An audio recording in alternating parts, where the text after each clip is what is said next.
Welcome everyone, and thank you for joining us today for the webinar. This is an orientation for peer reviewers who will be serving as on the technical review panels for OSEP's grant competition. It's 84325K. We want to thank you for participating in the orientation and also for serving as a peer reviewer for this year's technical review.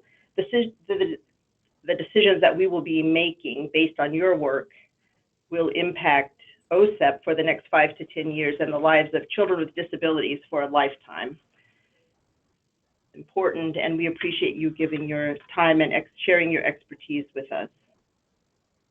My name is Sarah Allen. I'm from the Office of Special Education Programs, joined today by Marianne McDermott, who is a competition manager for 325K.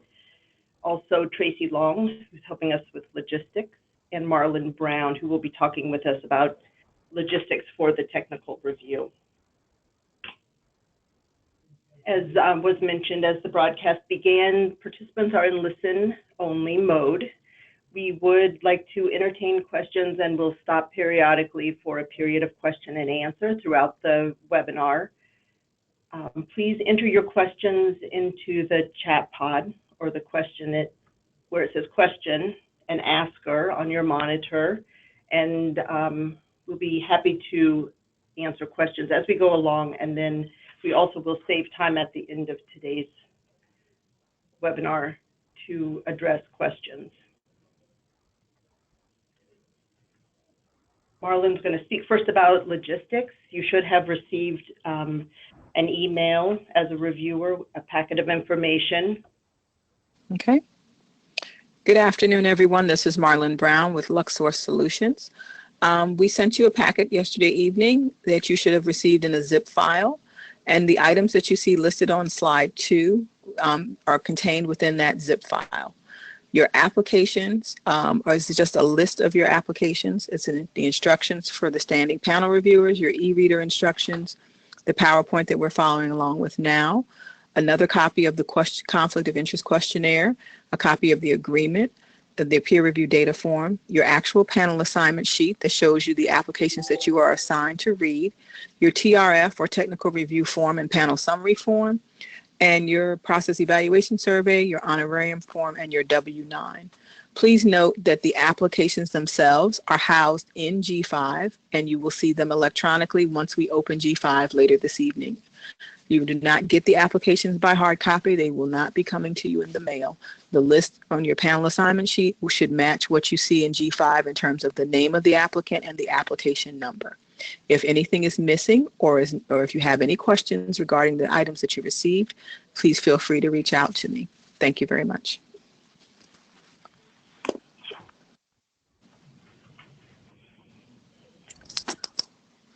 I'm going to also step in for Justin. This is Marlon again.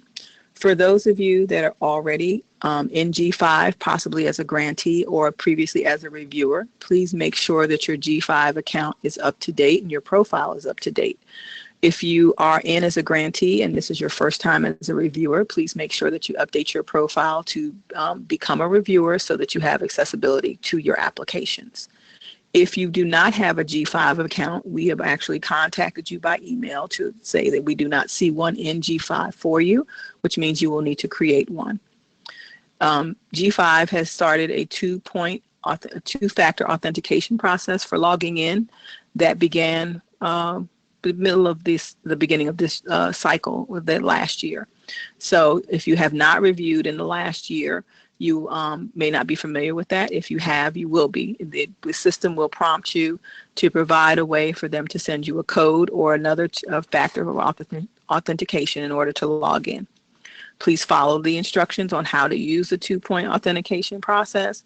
And if you have any questions, there's a link on slide 3 that you can refer to, as well as contacting the G5 help desk. Thank you. All right, so we've already jumped in with a lot of information, and I assure you will make a little more sense as we move through today's agenda. Today, we have about an hour, a little bit longer, hour and a half to cover. We want to set the context that this competition is happening.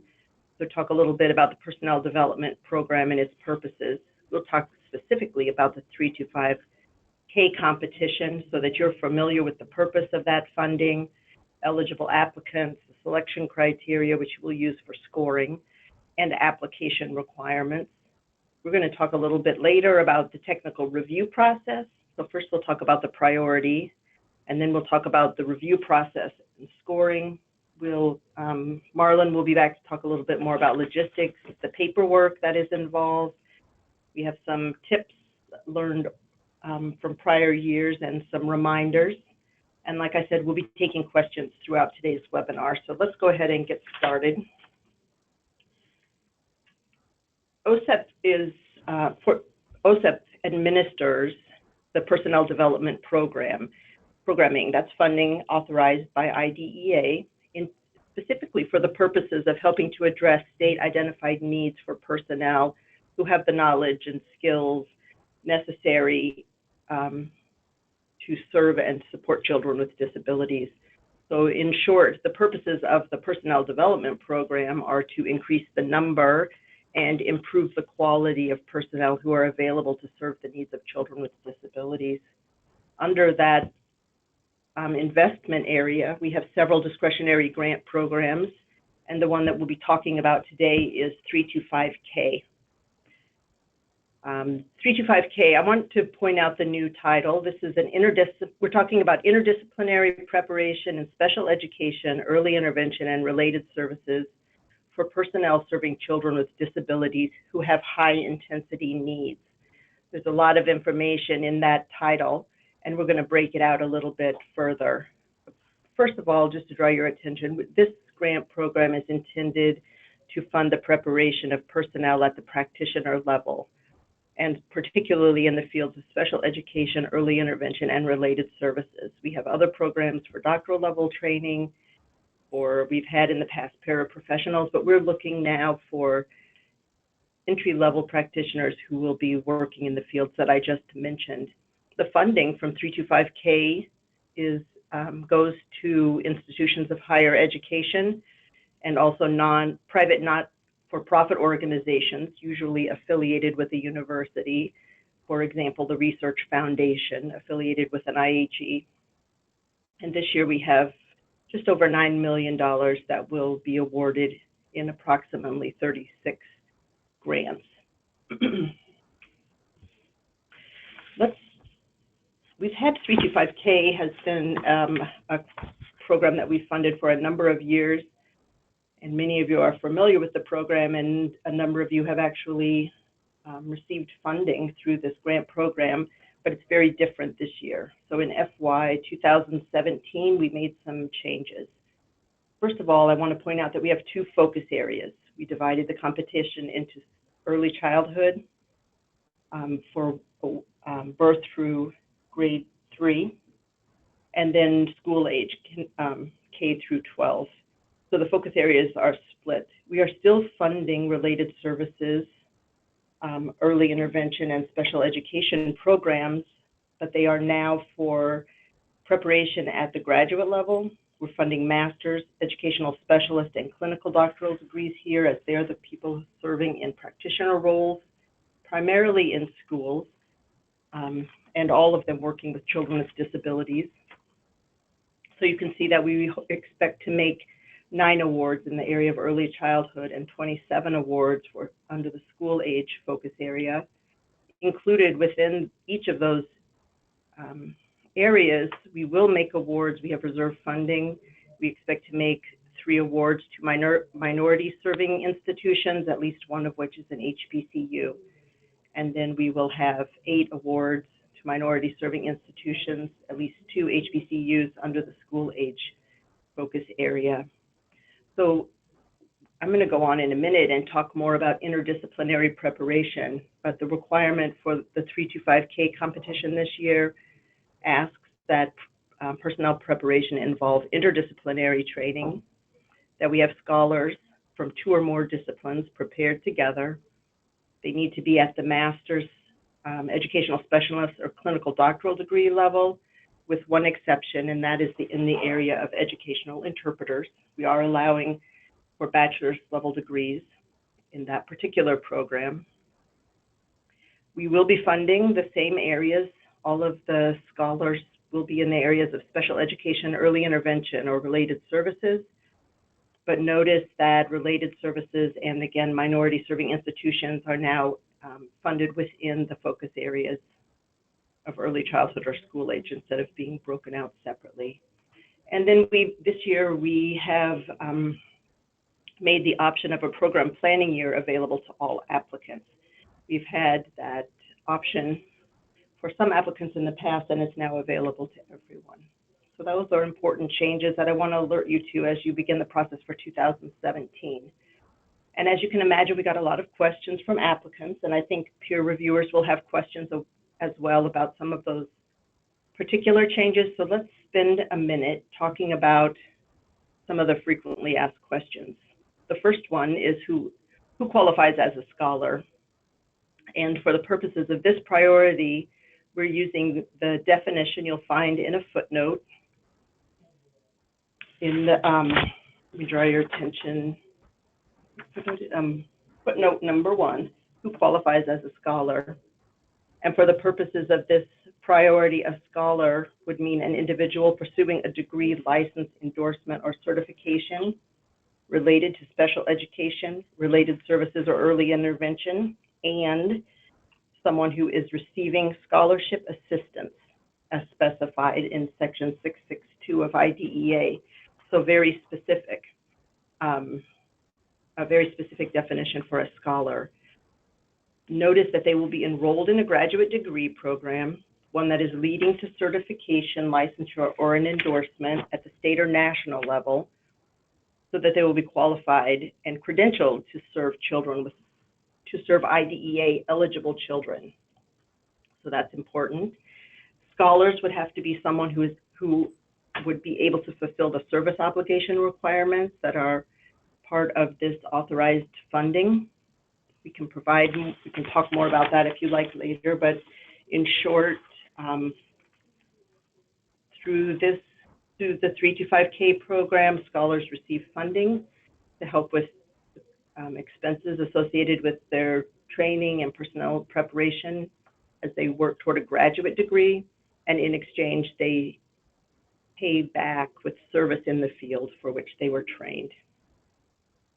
So that limits parameters around who could receive funding and who would be considered a scholar for the purposes of this grant application. The second, probably most common question that we received is, what do you mean by interdisciplinary?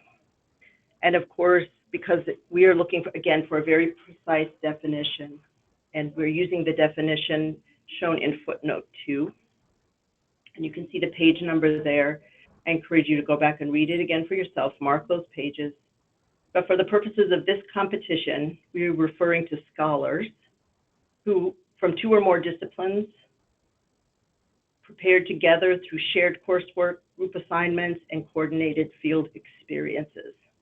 So we need to be preparing scholars, and I refer you back to the slide before. A scholar is someone who's in a graduate degree program in one of the 3 specified areas and will be eligible for a license or certification or national endorsement.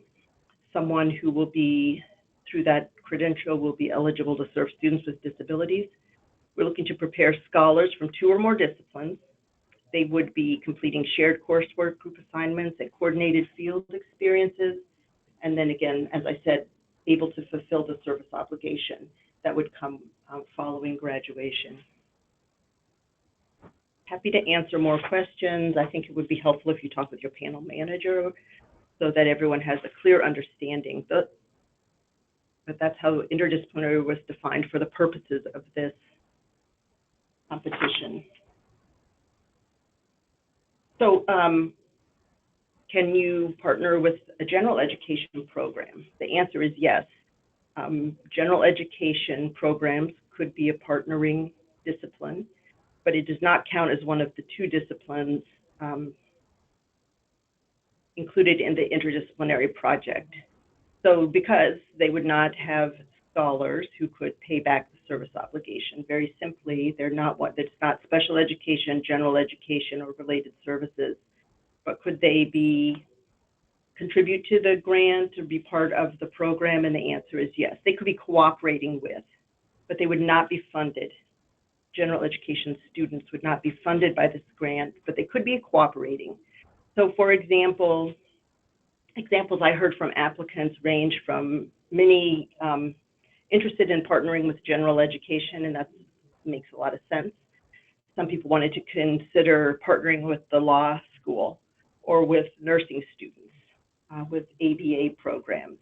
In those cases, the cooperating students could be in the shared coursework, they could be part of the group assignments, they could serve field experiences at the same schools at the same time, working with the same children or classrooms. You could invite partnering, cooperating students to be part of a featured speaker series. They could participate in monthly seminars, or there were some examples of very innovative assignments where people from a variety of disciplines would come together and work through case scenarios. All of those are allowable. Again, they would not receive any funding, but they could contribute to and be part of the training program as long as those opportunities did not diminish in any way the benefits that would be available to project-funded scholars. So I think you will see in the reviews partnering programs proposed in which the applicant will partner with a variety of entities, including general education. Here's some examples.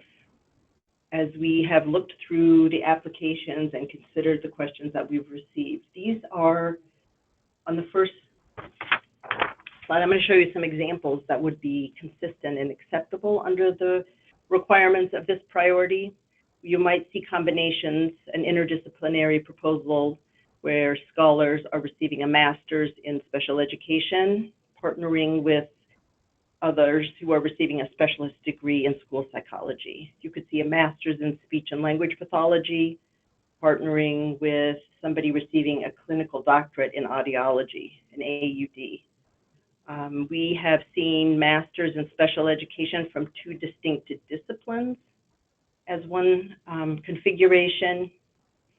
And in that case, a discipline needs to be unique programs of study leading to licensure in different areas. But for the purposes of the university, those students from those two disciplines are both receiving a master's degree in special education. A master's degree in adapted PE, partnering with students from a master's program in special education and cooperating with some general education teachers and general education PE. You'll see a variety. These are just some of the disciplines and some of the combinations that I think you will see in the applications. You're going to see some that are not consistent with our definition.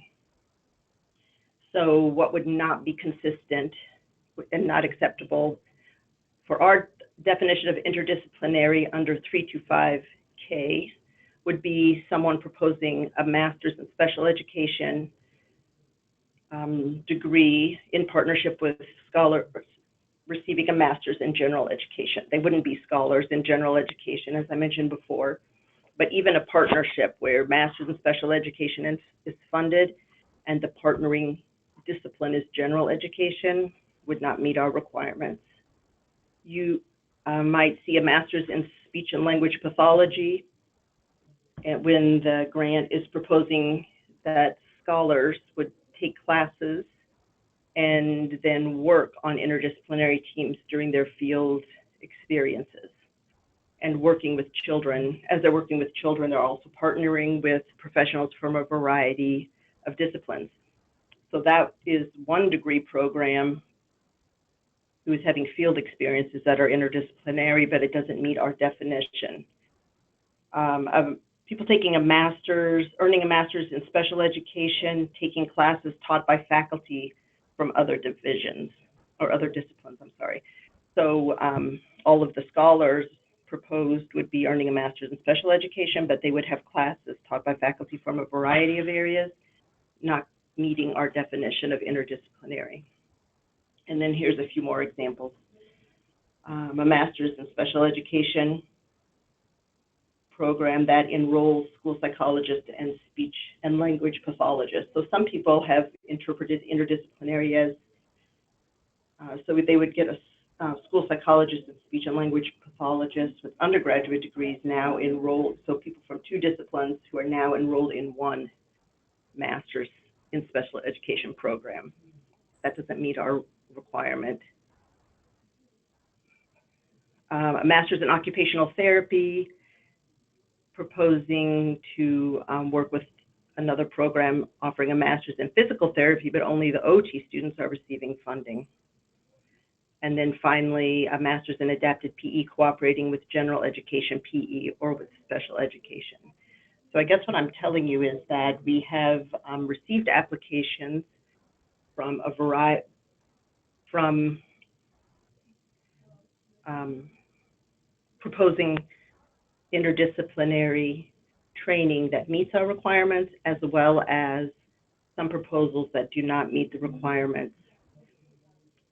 And what do you do when you run into one of those? What we're asking you to do is to note the shortcomings under the quality of project services, to reduce points awarded in scoring, to make sure that your comments will justify those scores. So as you're explaining the scores and writing comments, explain why what you see there does or does not meet the definition of interdisciplinary.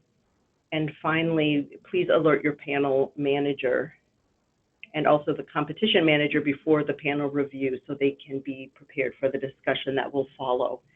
We did not screen out applications on the basis of interdisciplinary training and the differences proposed, but we are instead asking you to provide your professional judgment about the extent to which it adheres to the interdisciplinary requirements. I'm sure there will be questions about that, and I'm happy to talk more about it when we stop in just a few minutes to talk about questions. So feel free to put them in the chat box.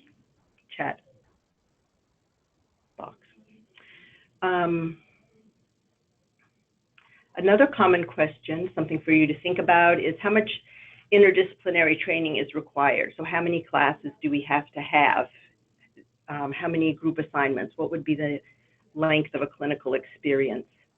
And we did not specify those requirements. In the application, you will see that the requirement for interdisciplinary training includes, as here in quotations, shared coursework, group assignments, and coordinated field experiences.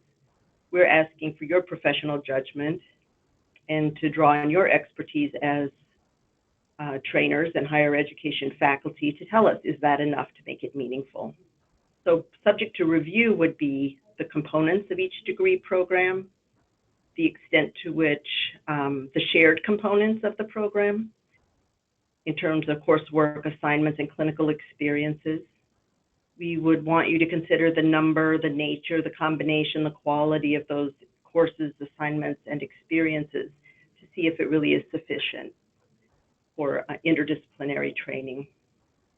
Please notice that the syllabi are included in Appendix B, so they're available for your review. If people some might be developing a course or referring to a course, you can take a look at the syllabi and see what really is happening in those courses.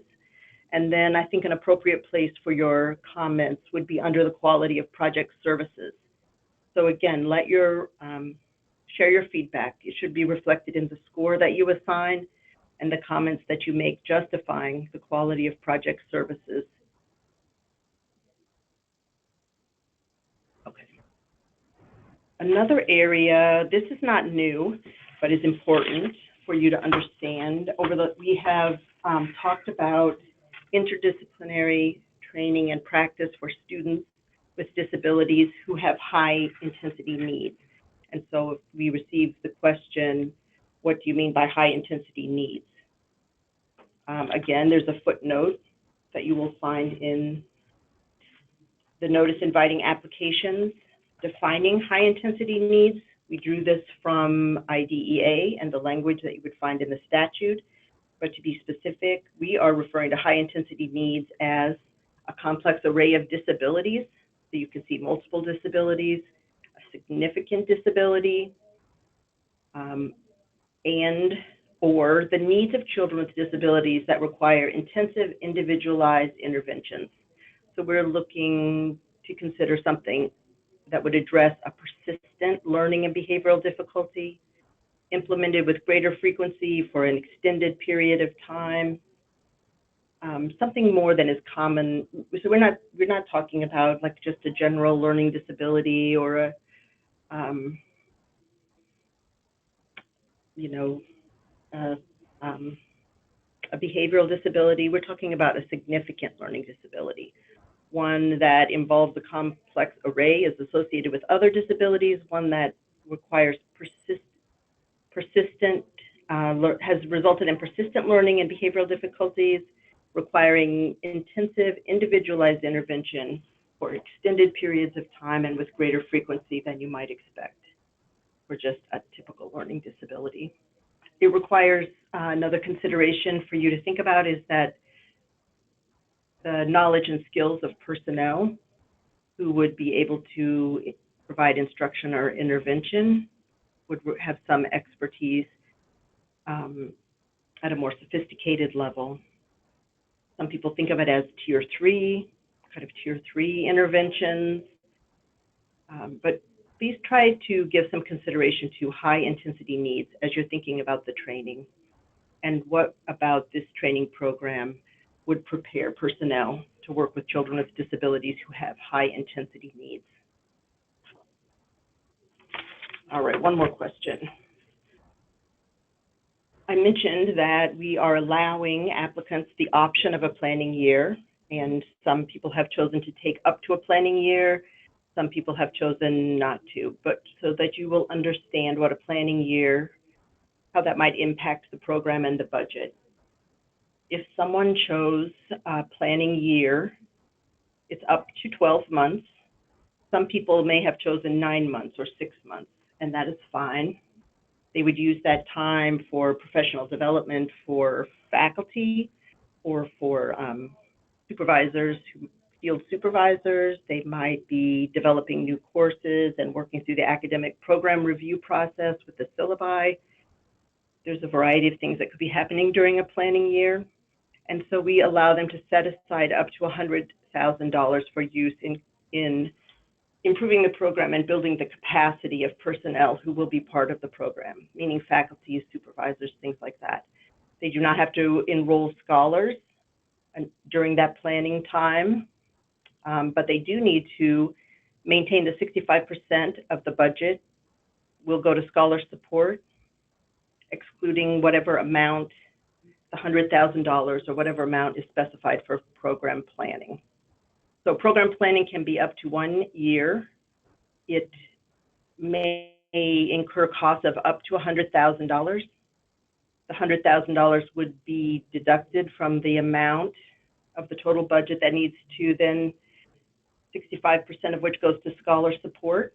And the year 1 budget may not exceed $250,000. So it's likely that people will request up to $250,000 and have activities and work for program planning that would cost up to $100,000 and not enroll scholars until a little bit later start time as part of that. So that is all acceptable. We will deal with the budget and any carryover funds and how all of that happens, but I wanted to alert you that a program planning year might be part of it, part of what is proposed, and what it might look like in terms of the budget and in terms of the quality of the project services is, again, probably where you would see that. We'll talk about the selection criteria a little bit in a minute.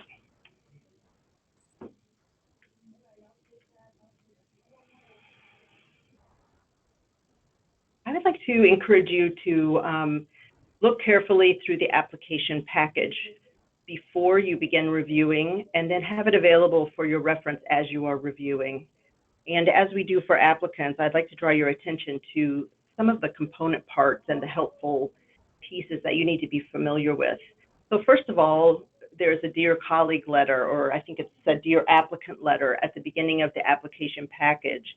And in that letter, the director, OSEP director will, or RTP director will call out important factors, things that we want to alert you to, that we want applicants to pay attention to.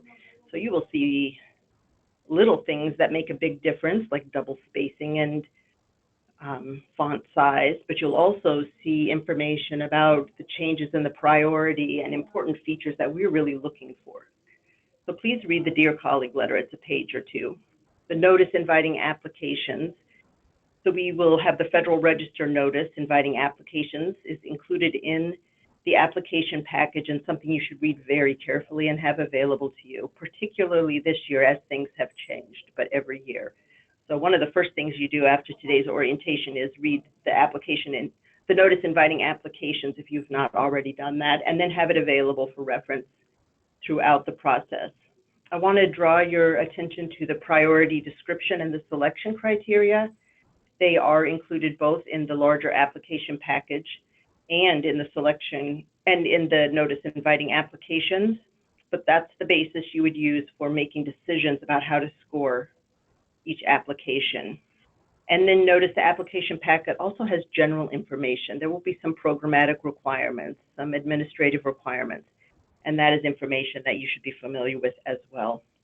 Please read the application package carefully, just as carefully as you would if you would as an applicant.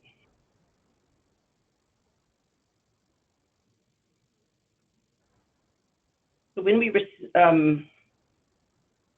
receive applications here in the office, one of the first things we do is some screening for eligibility. And in that process, we are considering things such as the application was submitted prior to the deadline. And unfortunately, sadly, each year, I think we have a few who've missed it by a few minutes, and that is unfortunate, but we take the deadline seriously. So we've already, anybody who was late has been ruled out as ineligible. We're looking for compliance with the basic requirements. We're screening for a budget of up to $250,000 per year, that meaning any 12-month period for up to 5 years. The narrative is limited to 50 pages. The narrative is double-spaced with 12-point font, and they are responsive to the priority. So that work has been done with the help of LuxSource Solutions and OSEP staff, and you will be receiving applications that we feel are eligible for funding. We've already eliminated some who would be ineligible. I wanted you to be aware that that has happened. So we are asking you to read and score each of the applications, as we've already eliminated some that are ineligible. If you have questions, please ask your panel manager. We're happy to talk about it. The basis for review and scoring of applications is the selection criteria, and they're broken down into 4 areas, and we're going to talk through them in just a minute or two. But I want you to be aware that it's a scale of 0 to 100, and we use the rank ordering as we're making those decisions. So a maximum score would be 100. Awards are made based on rank order scores. You are required to read the narratives closely. All of the materials in Appendix A. Appendix B includes the syllabi, helpful for you to read, and then you will find other supporting documents. On the slide, you'll see that this information is in the application package, and you can get greater detail looking at pages B44 through 46. But let's take a second and walk through these selection criteria so you have an understanding of what we mean and what we're looking for in each of those areas. The first one is significance of the project. We are allowing 0 to 10 points, 0 if it's not addressed at all, 10 if it's fully and completely addressed to your satisfaction, and then we would have a range in between. But in determining the significance of a proposed project, we ask that you would consider the following factors. First, the extent to which the proposed project will prepare personnel in which shortages have been demonstrated. And I want to mention that we're not asking if there are shortages in those areas. We know there are shortages. We're asking how well will this program prepare people in those areas. We're offering the funding because we know there's a need. What we're asking for here is the significance. To what extent would this project be able to prepare personnel well in those shortage areas? And in considering that, we're also looking at the importance and magnitude of the results, the outcomes that are likely to be attained by this program. So we're looking for programs with demonstrated success. And we're hoping to see data here that would address the results and outcomes of the program based on prior graduates and based on the extent to which their graduates have they've demonstrated through their existing program and their program graduates that they're a program worth funding. Please notice at the bottom of this slide and the ones that follow, you can get more information about the significance, first of all, on B44, but there's additional descriptive language that you should read that is found on page A6 on B27 and B28. So in the application package, OSEP has the opportunity to explain what we're looking for in each area, and those are the pages where you'll find some additional information that will be helpful to you in understanding what we're looking for. The second selection criterion is quality of project services. This is a big one, 0 to 45 points, and it includes a number of factors.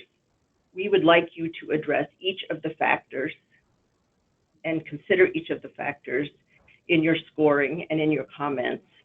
So please include the extent to which the project is able to recruit and retain high quality scholars. Their program is based on up-to-date knowledge, grounded in research and effective practice.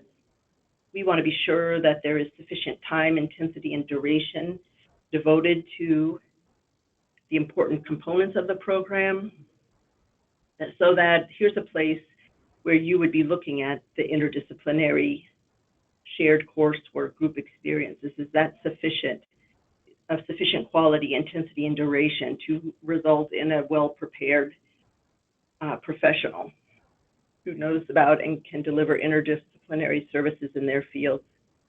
I want to draw your attention to number 4, which talks about collaboration with appropriate partners. Again, read in the application package what we mean by appropriate partners.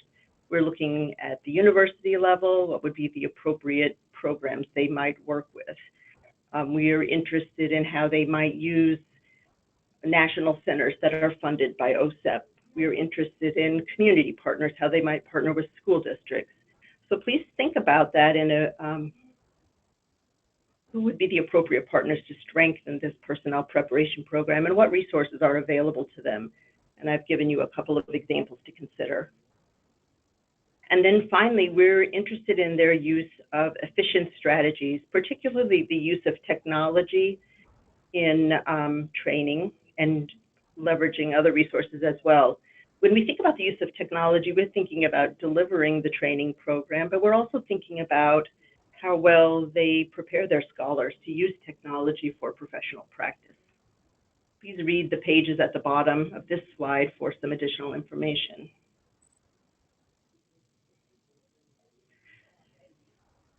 Up 0 to 25 points are available for quality of project evaluation. And here we would like you to consider the extent to which the methods of the evaluation proposed are thorough, feasible, and appropriate in helping them address the goals, objectives, and outcomes of the proposed project. We're interested in knowing that the methodology for evaluation, the goals and objectives are clearly specified and measurable, that they're related to the intended outcomes of this project, and that they can produce, in particular, quantitative and also qualitative data that can then be used for providing performance feedback and periodically assessing their progress, some information for continuous improvement. Quality of project evaluation. And then finally, we have up to 20 points available for the quality of the project personnel, the management plan, and the resources that support implementation of the proposed project. So we want to know that the faculty, the staff, the supervisors have the right qualifications and sufficient time available to support the work, that key project personnel have adequate training again and appropriately credentialed and experienced to meet the objectives of the project. There's an adequate management plan so that they can really operate within the budget and the timelines and the milestones to achieve the project tasks. There are opportunities for support from the university, from the program, from sometimes partnering school districts or other collaborators. And finally, that the cost seems reasonable in relation to the objectives, design, and significance of the proposed project. OSEP has the responsibility of reviewing the budget to be sure that expenses are allowable, reasonable, and allocable. But here is a place where you could share your opinions, I guess, and professional expertise about costs being reasonable. And if that is a comment that you wanted to make, it would need to come under this section and this sub-factor. So you can, a lot of information, and here's just a little bit more. As you're looking at each application, as I mentioned before, there are a number of requirements associated with the application. Some are general, some are statutory, and some are specific to this program. We have used some of those requirements for screening purposes, and we ask you to use some of those requirements in your review of an application. These are yes, no. So we are looking for evidence of these 4 factors. Evidence that they propose a budget for attending the 3-day project directors meeting in Washington, D.C. annually, that they will make positive efforts to employ and advance employment of individuals with disabilities in project activities. We are looking to be sure that they will involve individuals with disabilities, either the individuals themselves or perhaps the parents of individuals with disabilities, in program planning, implementation, and evaluation, and finally, equitable access to and participation in the program for students, teachers, and other beneficiaries who have disabilities themselves. So please look for evidence. You'll be asked yes or no, and where you identify that within each application. I mentioned before the programmatic and administrative requirements that we used for screening. And as I just mentioned, on the technical review form, so as you're reporting your review, type either yes or no. Please include the E page number, so show us where you found the evidence, and then you enter a score of 0. You have to enter a score, so we'll just put 0 so as we're not inflating the score by doing it differently. The score is 0, and then you type in yes or no and provide the page number or numbers where you found that requirement was addressed. All right, time for question and answers. Covered a lot of information, so I'm happy to take a minute and see if there are questions. Or Tracy, maybe you can help me. So as you're listening, if you come up with any questions that you'd like to ask Sarah, you can go ahead and put them in the question box on your control panel, and you can go ahead and answer those during this period.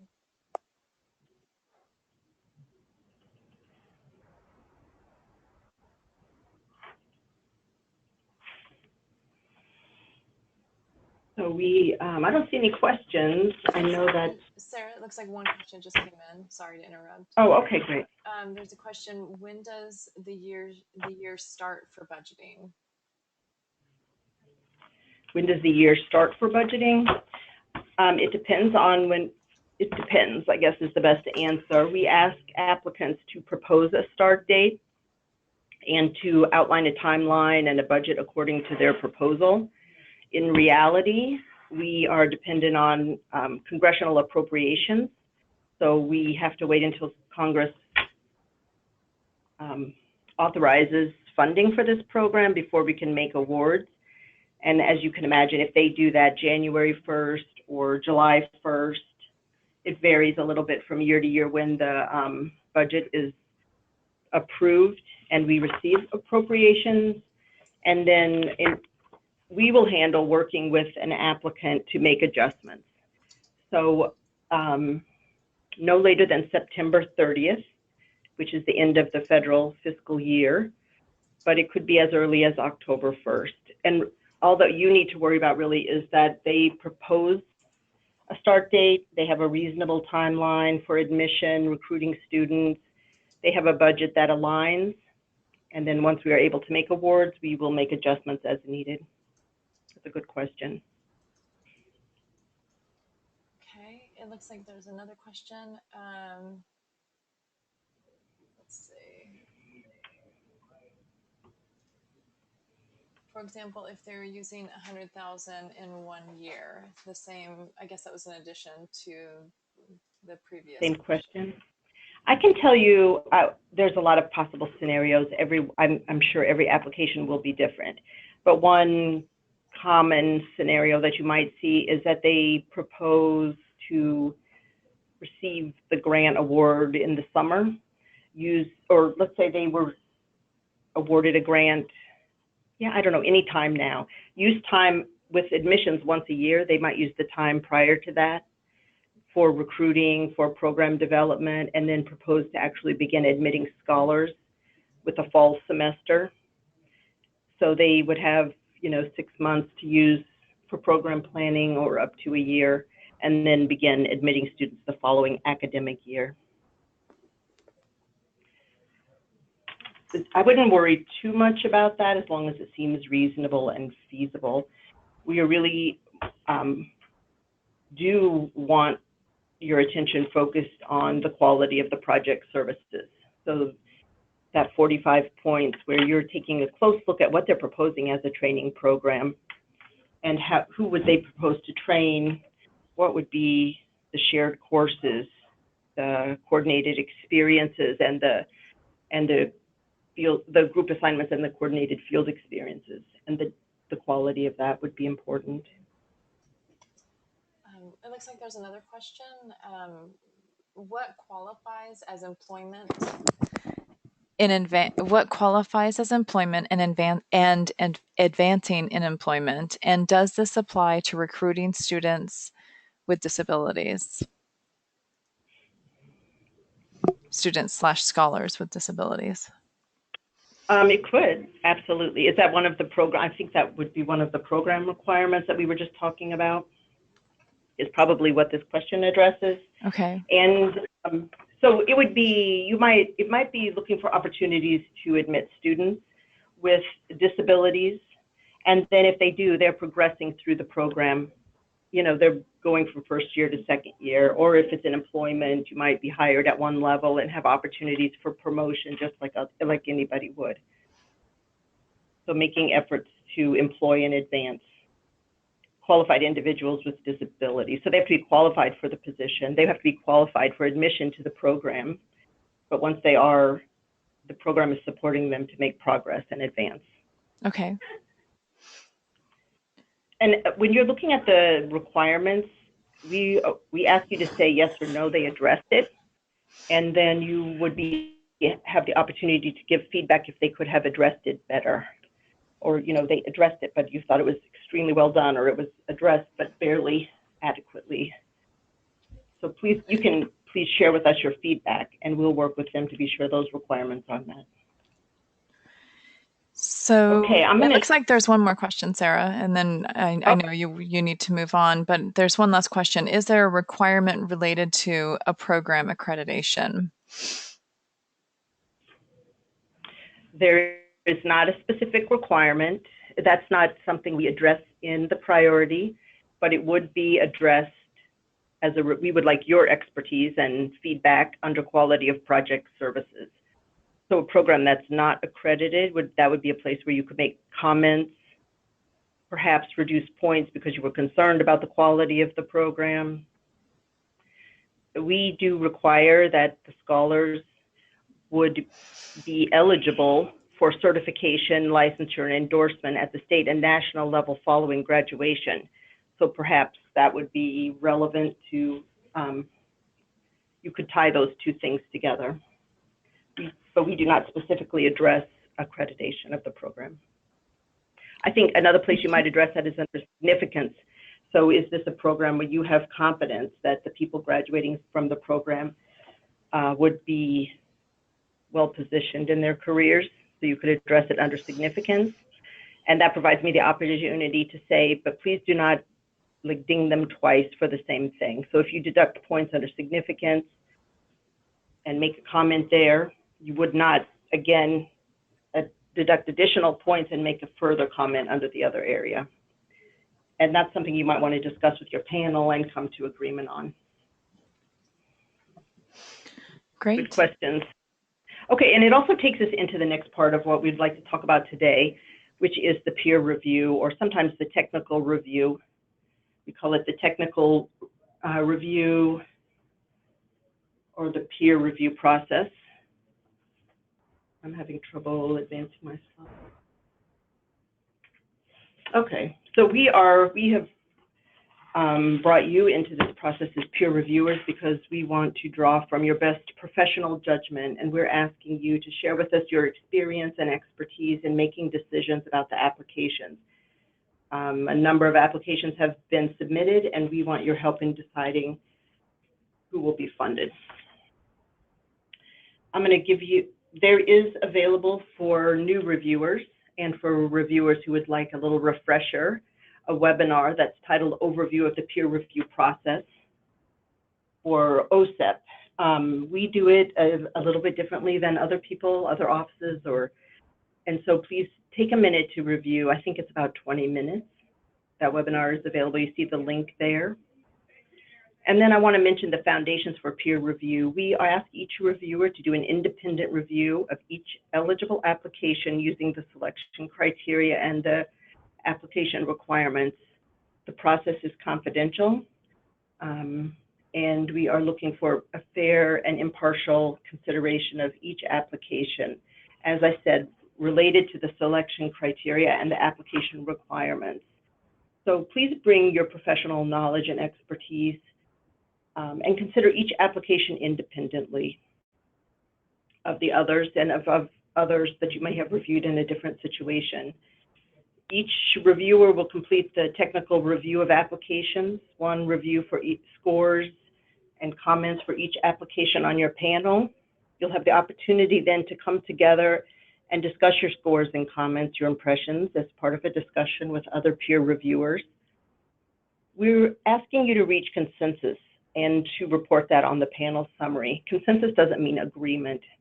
It means that you have each discussed it, you've considered the merits of the application, you've considered the merits of your colleagues' points in consideration or pointed out the basis for their decision making, and you've agreed those are your scores. And then you finalize the technical review forms and finally submit into G5. So we'll talk about some of the logistics along the way.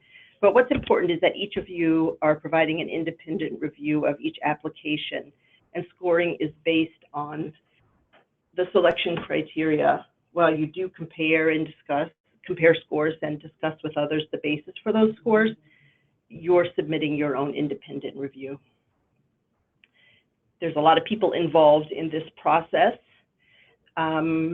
Marianne, Dawn, and I are serving as competition managers, so we're working with all of the panels, helping with training and preparation for peer reviewers and panel managers. A panel consists of a panel manager, an OSEP staff member, and then 3 reviewers. 3 reviewers are primarily, all of them are faculty from institutions of higher education in the fields that we have identified.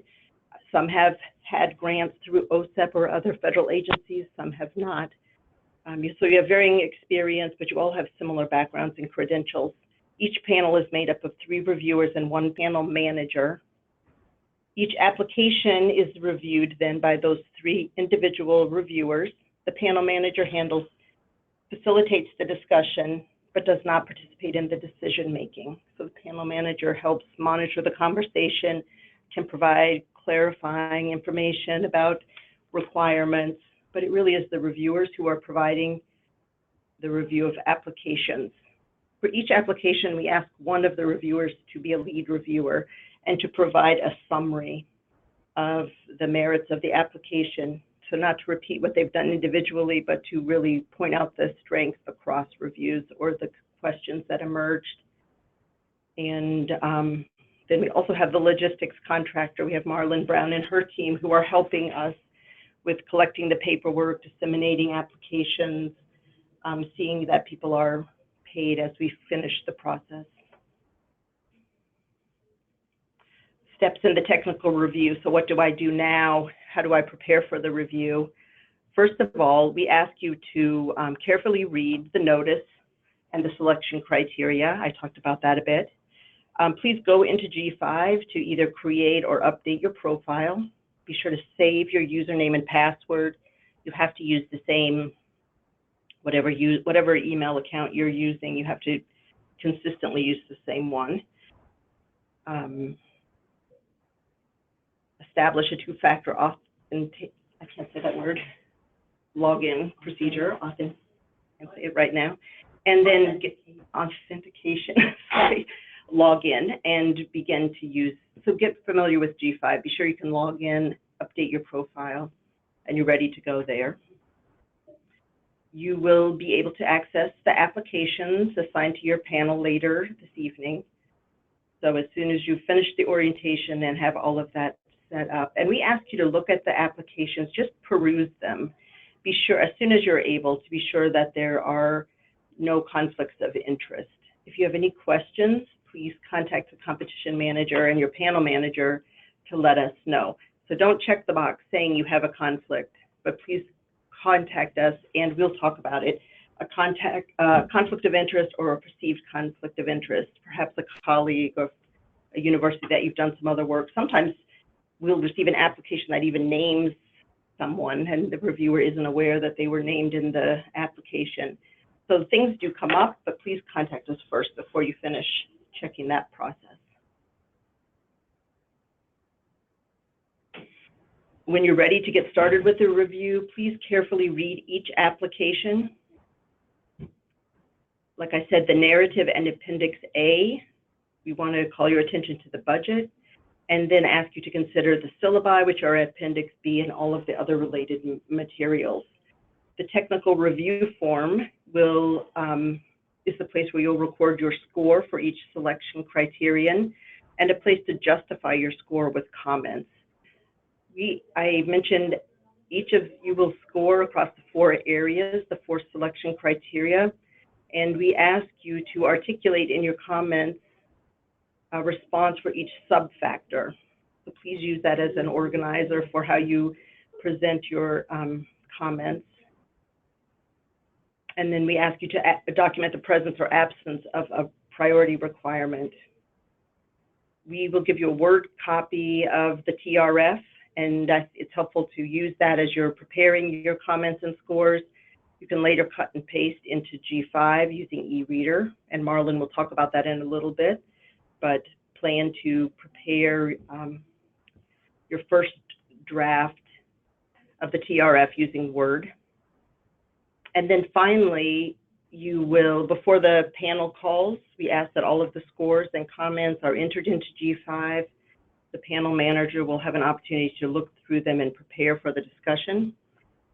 Be sure to save things as you are working in G5, but do not submit until the end, the very end. I think I have covered some of these things. When you meet for the panel discussions, you'll arrange the times for those calls with your panel manager. We've asked you to hold both days open and plan to be, it's a conference call, plan to be on the phone and working together with your panel for most of certainly the first day and into the second day. After you've had the panel discussion, you will have the opportunity to update your scores and comments. And then finally, once you have finalized the work, touch base with your panel manager, you can sign off and submit. So please save as you go along and do not submit until the end. And then finally, there's some forms and other paperwork to complete so that we can send you a small honorarium. The panel call schedule is shown here on this slide. Focus area A will be kicking off May 2nd and 3rd. And focus area B will be the 2nd and 3rd, the 3rd and 4th, and the 4th and 5th. So it will depend on your schedules. Start and end times for panel calls on each of those dates will be decided by panel members along with the panel manager.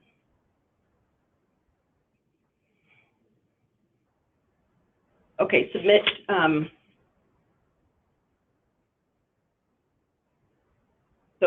After today's call, please log into G5, start looking at your applications and begin your reviews. We would like a completed TRF submitted in G5 for each application on your panel prior to the panel discussion. So you need to come to the panel discussion prepared and ready to talk about each application. You would have your scores and comments submitted and before you begin, 5 o'clock the day before, which allows the panel manager a little bit of time to get ready for the call. After the panel discussion, you can go back into G5 and update your scores, finalize your comments based on the discussion and decisions that you made in comparison with other peer reviewers and the feedback maybe from your panel manager. And finally, you would finalize and then submit your TRF. We ask you to submit your final scores and comments by 5 o'clock Eastern time, the business day following your panel discussion. So for those of you meeting on Friday, no later than Monday, and for the rest of you, the next day. Scores on base, the applications are scored on a range of 0 to 100. If all 3 reviewers were to assign an application 40 points or less prior to the panel discussion, we won't spend time discussing it during the calls, but each application does receive the scores and comments from all reviewers. So what you're writing and submitting to us, we will redact the names, protect your identity, but we will be sharing your scores and comments with applicants. Please keep that in mind and try to make the feedback helpful so that this is your opportunity to impact the field, to let them know what are the strengths that you see in their proposal, in their training program, and what are things that they could do better. If someone is receiving a low score, anything probably 80 or below, they will not receive funding, but they really benefit from the comments and the feedback that you provide. And people take very seriously those comments. So please be thoughtful and careful and constructive as you're sharing with them the strengths and weaknesses of their program, areas for improvement. Please use that as an opportunity to give back to your discipline. This is a competitive grant program. Applications typically score in the 90s, high 80s, certainly above 80 are the ones that would be considered for funding. Scores lower than that probably would not. I want to make you aware that pre-panel scores are not provided to applicants. That had been the case in the past, but it is no longer. We provide final scores and comments with applicants, but we do not share pre-panel scores.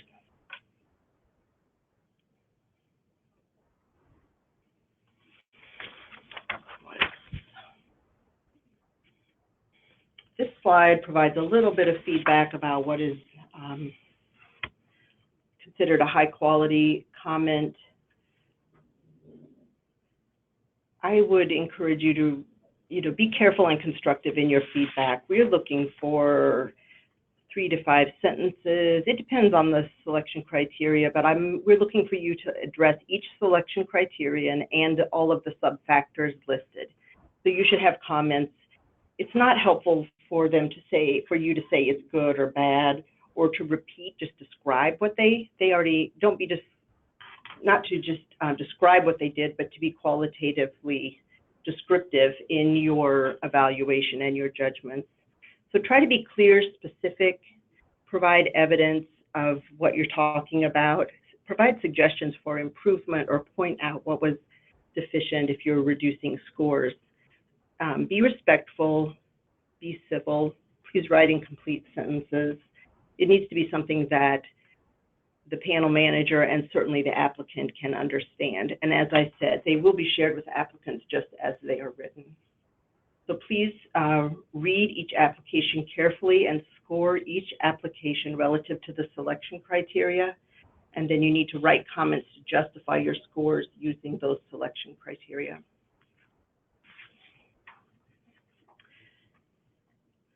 Just a reminder, a few reminders, and then we'll stop for questions again. We need and expect for you to come to the panel discussions having read, scored, and submitted your written comments prior to the discussion. The only reason I say this is because occasionally someone shows up unprepared, they're sort of faking it as they go along. It's clear that they haven't really read and they're listening to what other people say. You need to come with your scores and comments prepared. Anyone who does not will be dismissed, and we will not be able to give you an honorarium. During the panel discussion,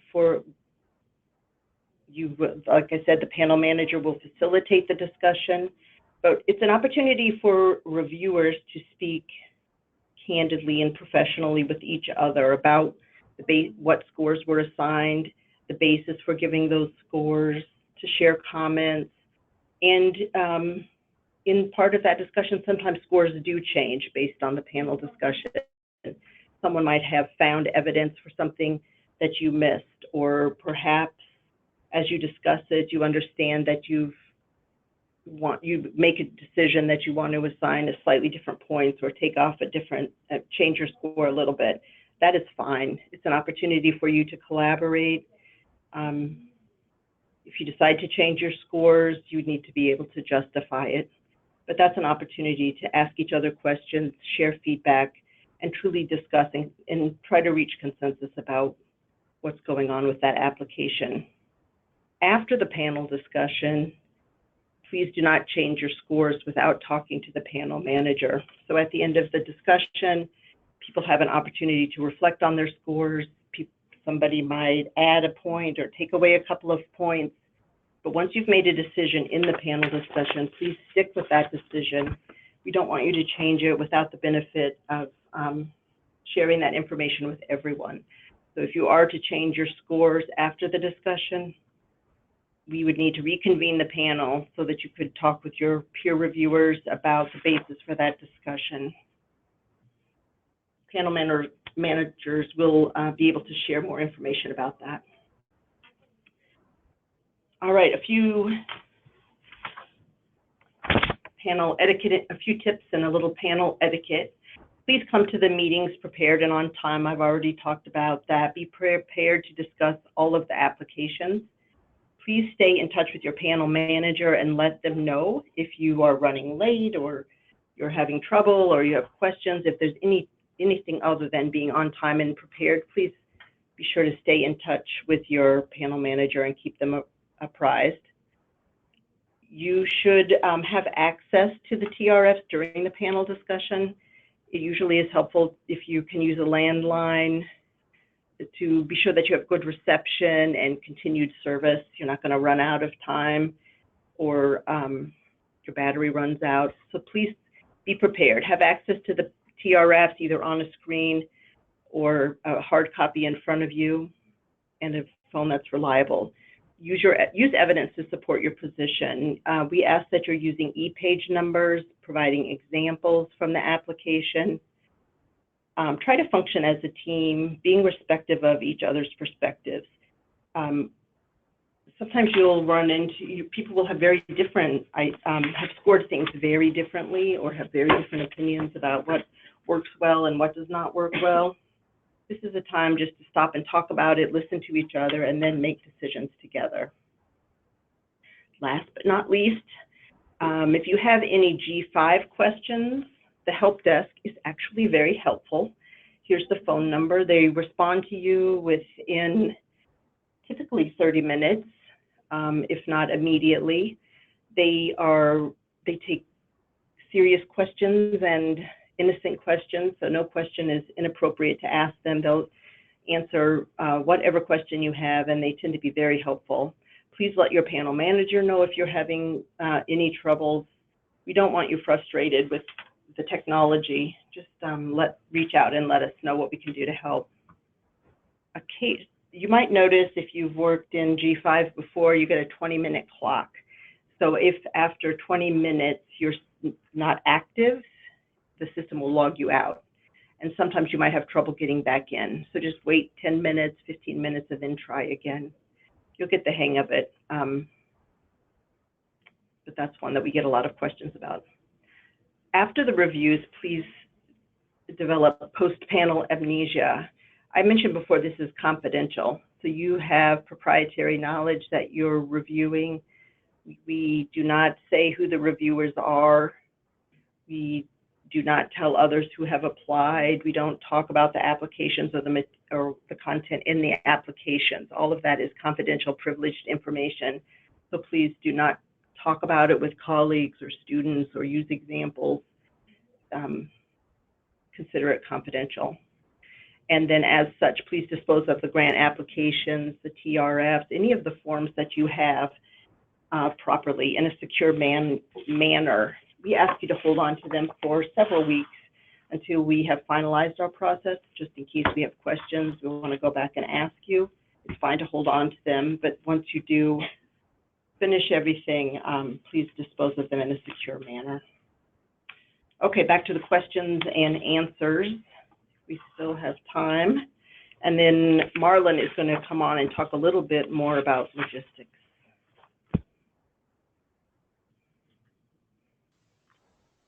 Tracy, were there any questions? I wasn't following. So it looks like there was just one sort of statement / question. Someone was saying that they have some people that they know, but not very well, who are actually applicants, but they have no interest in their success of the project.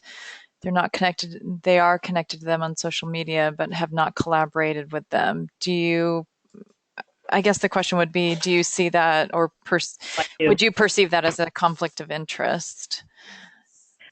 The way, based on just the information I have here, that probably is not a problem. It's a small world. You work closely with people from universities across the country and are likely to know people who have applied.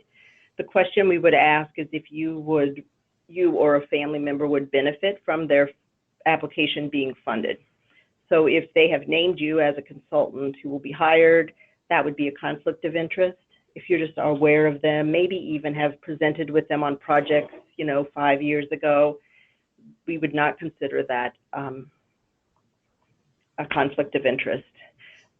Please just mention it to your panel manager. You'll have a chance to talk about it, but from what you've explained, or the way it was described here, that probably is not a conflict of interest that we would have to worry about. Great. But great question. And always please err on the side of being cautious and asking. No question is off limits. So thank you for the question. I'm going to let Marlon talk and then we'll stop again. So think if you have any questions that you want to ask now. You'll always, of course, have the next several weeks, you'll be in touch with your panel managers, and there's lots of opportunities to ask questions after the webinar. But we'll stop again at the end and see if there's anything else. Okay, so thank you.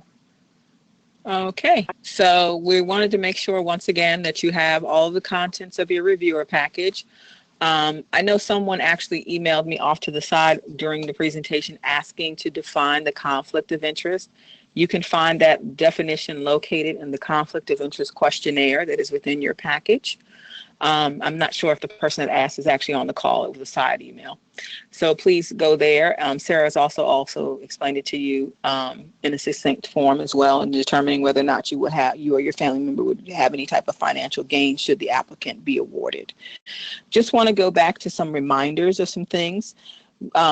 When we sent you your confirmation documents and this reviewer package, you got the COI form, you received a reviewer agreement, you received a peer review data form, a W-9, and an honorarium form. I know some of you have reviewed for other competitions already this year through LuxSource. or you may not. But the W-9, we must have a new one every fiscal year, every calendar year, because you are technically a sub-employee to Luxor Solutions, so we will 1099 you at the end of the year. So please submit a new W-9. Please make sure you submit a new peer review data form. Even though you may think it's a small change, any change that you have is important because we have to provide information at the close of the review that we get from that form. So please don't just add your name. Please make sure you complete the form.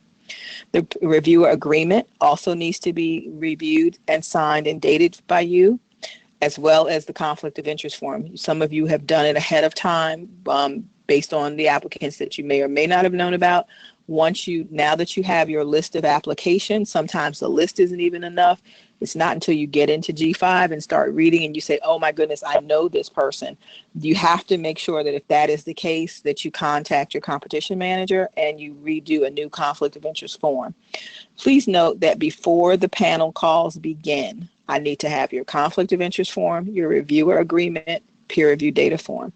Your W-9 and your honorarium form I can receive at the end of the panel calls because those are used for processing your honorarium payment. Please note, again, as we talked about with G5, to save, but do not submit until you are finished with the panel calls. You can save as many times as you like. If by chance you accidentally submit, it is not the end of the world. We can tell you how to redo it, but it does make it a little more cumbersome. So please save, but do not submit until you're told to submit. Please make sure that you do not check the COI box again. If you have an issue with the COI or you think you do, call the competition manager first and make sure that they're aware of it, because if you check the box and it's a weekend, they have to let you back in, and if they're not available, you will lose valuable time in reviewing.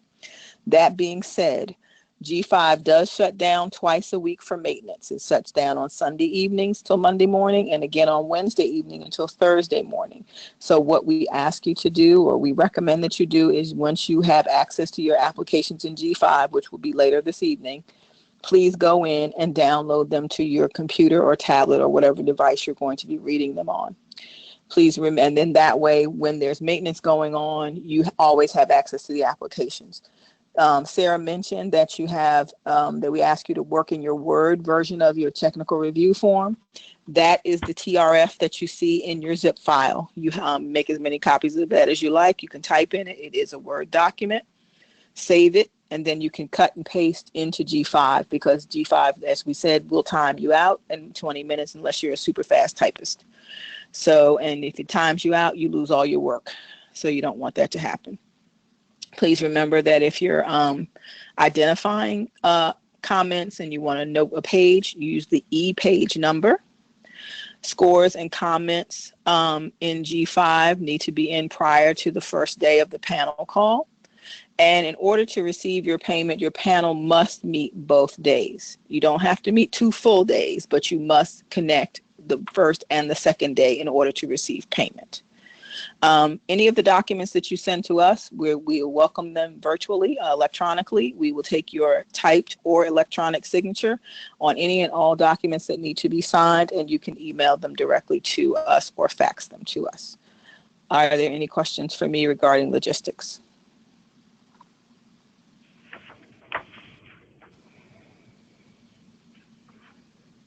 Tracy, I can't see the questions on the chat, so I I'm don't not sure. I don't see any questions right now. Okay. If we want I to know give that's them a a lot. second, but Okay. Well, I also want to let them know that I know that's a lot of information, even though you have the slides. When you have your actual panel calls, we will also come back into the panel call to debrief just your small group, just to remind you of these things in terms of how to get paid, how the process closeout works. And if, in fact, I'm missing any documents prior to the start of the call, you will receive a email directed to you with what's missing, so that you can get it in before the calls start. So it's not like today is your only day. If you think about something down the line, please feel free to reach out to me. My contact information is on the slide in front of you. okay. Sarah, there was one question earlier about a link not working on the OSEP Ideas That Work website. So perhaps you and I can double check that link when we're done, and we can get that information out to everybody. It's regarding the OSEP peer review. information. So I was trying Okay, thank you. Yep. Okay, so. We'll double check that link and see that it's working. Thank you for bringing it to our attention. Marlon and her team are very, very helpful. Lots of great experience on that team. So please reach out to her, and they'll be good at keeping you on track and being sure that you have all the right paperwork. You can have her information is here. I wanted to just share our contact information as well. Dawn Ellis is leading Focus Area A, the early childhood programs. Marianne McDermott and I are working on Focus Area B, and so you can contact either one of us there. We've split up the panels, so there might be a logical division. Justin wasn't able to be with us, but he is an OSEP staff member who has a lot of knowledge and experience with G5. He's a backup if you need help, but please consider reaching out to the G5 help desk first. They're very responsive, as I said, the phone number and email there for G5, the help desk. I'd like to thank everyone for participating in today's webinar, the orientation for the 325K panel. And again, thank you for being part of our team and working as reviewers for us. I know it's a very busy time of year. This is a professional service that we really value your contributions, that you share your knowledge and expertise and help us make the best decisions that we can as we're making funding of these awards. Your panel managers will be in touch soon with additional information, and you'll be receiving applications and more information from Marlon later today as well. If you have questions following the call today, please feel free to email any one of us. You have our contact information, or ask when you connect with your panel manager. So with that, I think we'll conclude. Thank you, everyone, for being here.